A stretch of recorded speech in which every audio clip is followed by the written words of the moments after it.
দেখেন কি কাণ্ড, 2টা কেক, তাও নিজের জন্য নিজেই কিনলাম। একটা হচ্ছে ম্যারেজ ডে, একটা হচ্ছে বার্থডে। তো অনেক সময় কেকটা বার্থডেতে আমার ভাগ্যে জোটে না। তো এবার ওই সব চিন্তা করেই মন খারাপ না করে নিজেকে নিজে শুভেচ্ছা জানালাম, একটা ম্যারেজ ডের, একটা বার্থডের। আগামী দিন কই থাকি না থাকি কেউ বলতে পারে না, কখন মানুষের কখন কি হয়, বেঁচে থাকি না মারা যায়, ভালো থাকি না খারাপ থাকি, কোথায় এখানে থাকি না অন্য কোথাও থাকি, কেউ বলতে পারে না।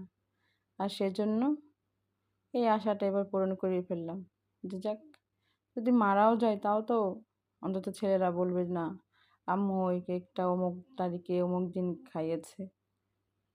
আর যদিও আমার টাকা না, টাকাটা আমার বর আমাকে দিয়েছিল, তার টাকা দিয়ে তো সব কিছু কিনি, কিন্তু অন্য সময় আমার কেকটা আমার ভাগ্যে হয় না।